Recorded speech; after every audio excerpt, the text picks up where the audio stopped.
Now, if the opening 3 game weeks haven't quite gone your way and you're looking to hit that wildcard button to get things back on track, don't worry, I've got you covered with the ultimate wildcard in today's video and all the key data you need to make the best decisions ahead of game week 4. Now, before we dive into today's video, I just want to say that if you do enjoy any of the content that you see on the channel, please be sure to like, comment, and subscribe as we are trying to hit 10,000 subscribers on the channel. It would be absolutely amazing if we could get that done by the end of this year. Right, let's start off first with, of course, data from 11FI. You know, I absolutely love to look at this stuff when obviously planning for kind of future transfers and, of course, with wildcards as well. Make sure you are going and checking out their amazing website in the description. Again, some of these kind of data sets that I will be using in today's video are completely free as well, so please go and take full advantage of that tool. Right, first off, we're starting with clean sheets over the next 5 game weeks. As you can see, Arsenal, there's definitely some very strong potential for clean sheets. It is, of course, after the Tottenham and, of course, the Manchester City game as well. It is those game week 6, 7, and 8 with very, very good percentages. City as well, despite conceding quite a few sloppy goals. I've had a few comments as well on the last video where we spoke about this. You know, they have been conceding, I would say, typical City goals. However, their expected goals is still super low, and the 11FI model is still backing them to do quite well over the next 5 game weeks for clean sheets. Liverpool with some great fixtures, especially 2 back-to-back home fixtures coming up. They are fancied to go and get some pretty decent clean sheet returns as well. Aston Villa, they're on this list with their pretty good, amazing fixture run as well. Everton, I think, with recent performances, for me, probably would not be looking at. Chelsea as well still seem a little bit shaky despite some pretty good kind of, you know, odds in there. And then the next 2 is Palace and Brentford, and I feel realistically this is where I would be looking for my goalkeeper. Now, I know a lot of people might be tempted to go for Raya. However, for me, I like the 4.5 million goalkeeper, nice and cheap. And for me, it is between Crystal Palace and, of course, Brentford over the next few game weeks. It's ridiculously tight. I probably would say, you know, Crystal Palace slightly edge it with a better fixture in 8. And, you know, maybe, you know, 5s as well is pretty decent. 6 is very, very tight. So I would say Crystal Palace slightly edge it. And that is where I would be recommending with my goalkeeper pick as well. In terms of defences, we probably want to not kind of look at. Obviously, you know, Fulham, a lot of us have had Robinson over the past few weeks. However, they have shown their defensive frailty, and he won't keep picking up assists. Despite how attacking he is, that's just not the way that football works. He needs kind of a more, I would say, consistent point scoring metric that will obviously kind of kick him on as well. Spurs, we saw, again, their defensive frailties. So the likes of Porro, again, a player that we are probably relying on getting attacking returns. I know he's having a lot of shots. I know he's getting into the right positions. However, sometimes it is those clean sheet points that do just help defenders tick along, and Porro currently and Spurs definitely don't look like a side I would be kind of, you know, backing on for clean sheets over the next few weeks. Right, let's move on to the projected goals. Again, this is from 11FI, so please feel free to go and check out the amazing website down in the description. As you can see, there are 2 teams I would say that are definitely ones you want to be looking for attacking players. It is Liverpool and it is Manchester City, so the likes of Mohamed Salah and, of course, Erling Haaland definitely going to be featuring in this draft upcoming with some pretty decent projected goal numbers as well. And I feel that is the beauty of going for both of these players. It does offer you alternative captaincy options with great projected goal numbers, and I imagine great projected points numbers as well when we look at those weeks individually. However, Arsenal are also a side I would be looking to consider bringing in from match day 6 onwards with 2 back-to-back great fixtures for the projected goal models. Even 4 and 8 as well are still pretty decent. I think after the Spurs sloppy display at the back today, it would not surprise me to see Arsenal go and put a couple past them as well. Villa make this list as well with some great fixtures coming up for them, as do Chelsea as well with some really, really good attacking fixtures. In terms of sides you probably want to be kind of moving away from, obviously Nottingham Forest, I've seen a few people with Chris Wood, I've seen obviously Morgan Gibbs-White, stuff like that. Again, their numbers are pretty poor over the next few, so probably worth maybe steering away from. I think despite Dominic Calvert-Lewin obviously getting a goal and an assist, still probably an avoid for me. Everton only managed to score 42 goals last season, and if we look at their projected goal numbers as well, still pretty dire. So despite having, you know, a decent impact on the game, probably not worth any consideration. My other standout probably would be Brighton for the next 2 as well, and even match day 7 as well also looks pretty good for the goals. So the likes of João Pedro and Danny Welbeck as well definitely on the menu. Minter and Matoma as well also fitting into that category.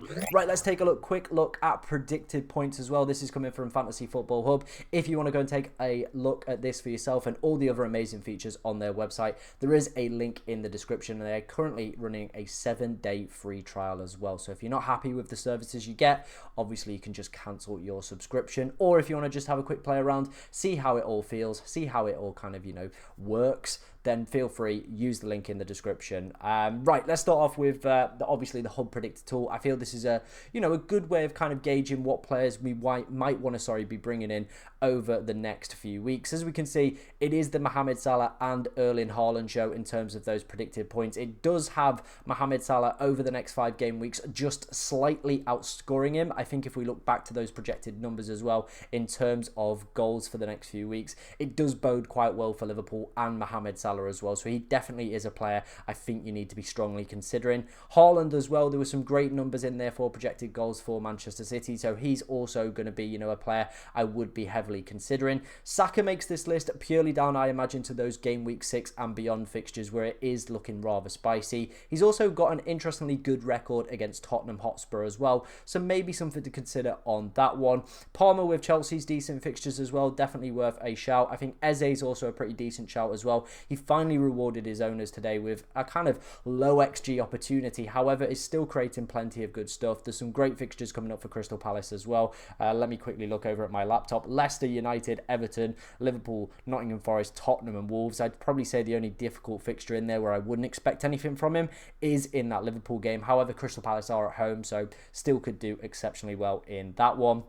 Havertz, again, for game week 6 and onwards, I would be looking at potentially going and getting him in. Both Trent and Robertson also feature on this list as well. We saw with the 11FI data the good clean sheets projected for Liverpool over the next few weeks, so I do think that bodes quite well for them. And then down the bottom we do have João Pedro as well. We also outlined him with those next 2 fixtures looking rather scrumptious for projected goal numbers. That was enough from the data side. Let's go and take a look at my wildcard draft for game week 4.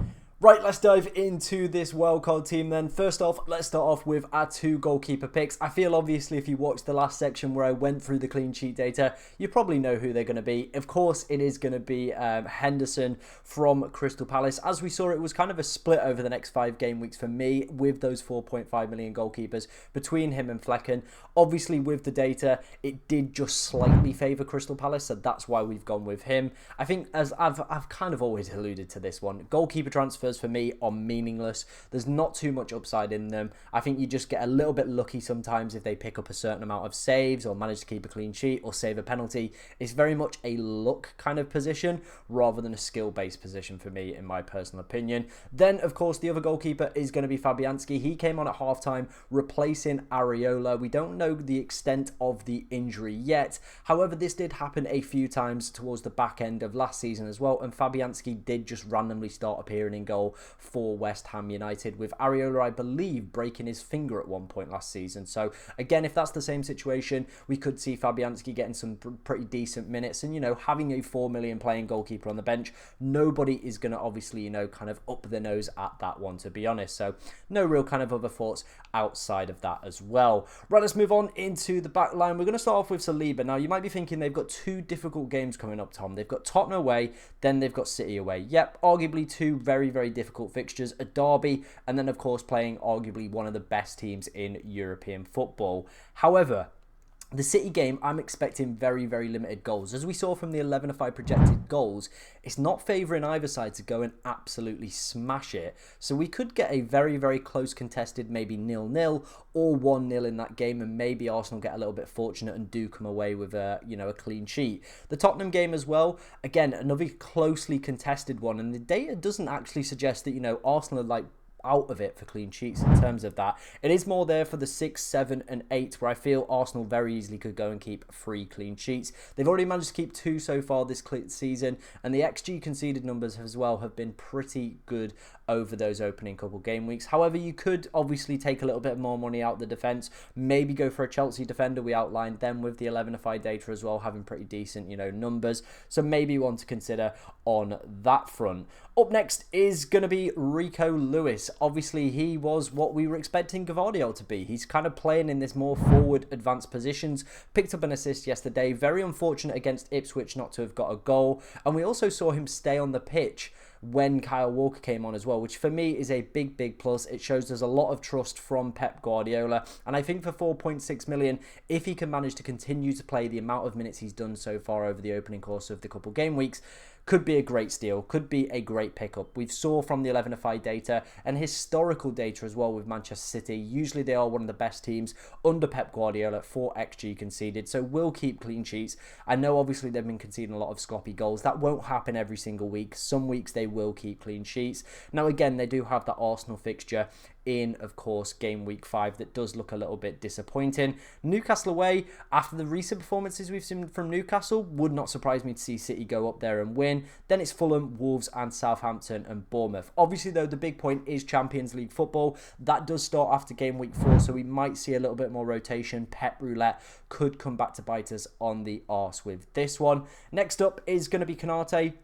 Again, using that 11FI data, we saw from the clean sheets, the projected clean sheets over the next 5, that is, that Liverpool are one of the best teams over the next few weeks. I think Konate obviously didn't start the opening game. However, his recent performances, especially against Manchester United today, I think have earned him the kind of second defender spot after Van Dijk as well. And I think what has put me off going for Robertson and Trent at the moment, I think they're both absolutely fantastic players and will pick up some attacking returns, is the quality they've got in rotation. They've obviously got Tsimikas at left back. They've also got Connor Bradley as well. Every time both of those have come off the bench, they have looked decent. And like I said, with that European football just being around the corner, I think we might start to see a little bit more rotation in those full-back positions. So we've already seen some early substitutions around the 70th minute with both Trent and Robertson coming off. And it would not surprise me to see maybe European football taking a little bit of kind of grip on that rotation as well. Maybe we might even get some early substitutions, so maybe one to consider with that one. I think at 5 million, getting into a great defence that again historically has been good over the past 5 seasons for XG conceded, and again with the 11FI data showing really good clean sheet numbers, again makes sense at 5 million. On the bench we have got Ezri Konsa. Again, the 11FI data showed the decent numbers and the decent projections for Aston Villa clean sheets. And then Greaves as well. Ipswich have actually got a great run, and if I had a little bit more money in the bank, I would be tempted to go for Leif Davis as well. He just seems like a right attacking threat down on that left-hand side as well. But Ipswich's fixtures for the next few: Brighton, Southampton, Villa, West Ham, Everton, Brentford and Leicester. That is a great run, especially for a 4 million defender. You would feel quite comfortable playing him probably in some of those home types. Southampton away next week, so maybe if you did want to bench, a Saliba or a Rico Lewis that week, you do have decent competition in both Greaves and of course Ezri Konsa as he faces Wolves as well. So you could very easily just bench those players if you don't fancy playing them in, of course, that big title potential decider game. Right, let's dive straight into the midfield. We're going to go for Cole Palmer first. Now, the reason for this is I would want Cole Palmer for the next 2 fixtures. Bournemouth, West Ham away, and then I would be tempted to switch to Bukayo Saka for Leicester, Southampton and Bournemouth. I think that just makes complete sense to me as kind of a move to do. I know Cole Palmer obviously this season has come in at a more elevated price point. However, I think it's now 50 games he's played for Chelsea and he's managed to pick up 45 assists. The lad absolutely loves it. And despite not having the best game today, it looked like he completely ran the show. And again, managed to still pick up 2 bonus points despite only picking up 1 assist. And seems like one of those players that is just good at football. It wasn't a flash in the pan. It wasn't a one-season wonder. Chelsea created plenty of opportunities today. Their XG was around 2.15, I want to say. It might have even been a little bit higher. Maybe I'm potentially mistaken on that one. However, though, with some great fixtures coming up, Bournemouth and West Ham away, I would be tempted to play him for the next 2. Then make that switch to Saka for Leicester, Southampton at home, and Bournemouth away in game week 8. Rodgers, Could have very easily got an assist if Ollie Watkins knew how to finish his dinner. Again, same with Konza. They've got a great set of fixtures. Everton, Wolves, Ipswich, Manchester United, Fulham and Bournemouth. I wouldn't even look at the two greys that they've got in there at Manchester United and Fulham as greys at the moment. I think Fulham have definitely showed some defensive frailties over the opening couple game weeks, and United, again, it still seems like they're going to be one of the worst defences in the league from those opening couple game weeks and some of the performances we've seen so far. So again, I feel it's a long stretch of runs, and for 5.1 million, I think it just, again, makes sense. However, though, leading back to some of the other players we spoke about with, of course, rotation with Champions League and stuff like that. Obviously, again, Villa do pick up after match day 4 in that competition. So again, we might see a little bit more rotation with Morgan Rogers' minutes. Right, moving on to our next one. It is going to be Emile Smith-Rowe. I think you could realistically hold him for quite a while. Again, his price point does make him a very easy hold. Probably game week 7 is the only game week you're not going to play him. Outside of that, I feel very, very comfortable in playing him. This week wasn't the greatest in terms of, you know, his point scoring. However, did create some opportunities. Last week was obviously his breakout week. West Ham at home in game week 4 as well is a pretty decent fixture, so I can't complain at that one. And then finally finishing up the midfield, it is Mohamed Salah. Again, going back to the projected data from 11 of 5 for goals, looks really, really good. And obviously if we bring up Fantasy Football Hub's data as well, looking at projected points over the next 5 game weeks, he is the highest scoring player. And I imagine when those difficult fixtures do hit for Erling Haaland, obviously we're looking at that game week 5 one against Arsenal, and of course away against Newcastle. I still would probably be tempted to give Haaland the armband, but with Wolves away for Salah, I think he represents a great captaincy option. Realistically, for the next 3 weeks, then obviously you can switch back to Erling Haaland. So that's why he's currently got the armband for me. Finished up quickly, the other bench midfielder is going to be Harry Winks. Plays every week, 4.5 million. Done. That's all you need to know about him. Then let's move on into our forwards. We spoke about Erling Haaland. Now, I feel we have to have a discussion about him. I've got to hold my hands up. I didn't go with him at the start of the season. I thought I could kind of stack it out with premium midfielders, and I think I've only had one blank from all my midfielders over that time period, and it was Son in game week 1. Everybody else has done something every single week. I've had Saka, I've had Palmer this week, I've had Salah all 3 weeks. I just think some captaincy decisions have probably not gone my way, and that's probably why I've lost some things. However, Haaland has been a robot, and it's not me saying that I did not expect him to score, because that's not the case. If you've been in any of the deadline streams, I was recommending people in game week 2 to go for the triple captainship.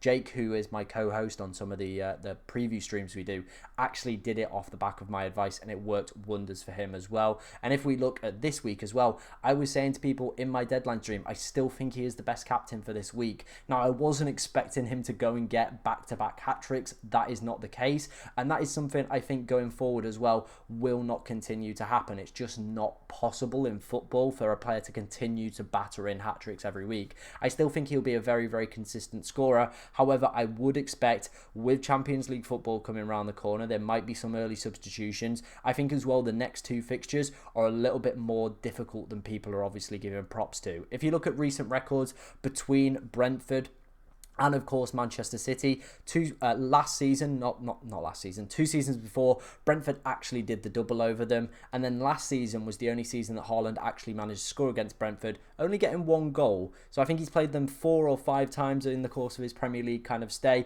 and he has only managed to score 1 goal against them. Interestingly, it is Phil Foden that loves a goal against Brentford, so maybe that's one to consider. Then against Arsenal as well, he doesn't quite do well against the top 6 sides, and obviously, Saliba is a player that could very, very easily pocket him during that game as well. After that, though, I think he does go on a fantastic run of fixtures: Newcastle, Fulham, Wolves, Southampton and Bournemouth. My original plan was always to go and get him in after game week 6, or even on game week 6 for that Newcastle game. That was always my original plan, or move to Phil Foden if he looked really, really good over the opening couple game weeks. However, we've not seen that, so like I said, I've just got to hold my hands up. I did get this decision wrong. I'm sorry if anybody did go the way that I did. Like, you do make your own decisions. I can just give you my best educated guesses using the data. It didn't quite go our way. However, I think if I was to wildcard this week, I would have both Mohamed Salah and Erling Haaland, as I think they both represent great captaincy options over the next 6 to 7 game weeks.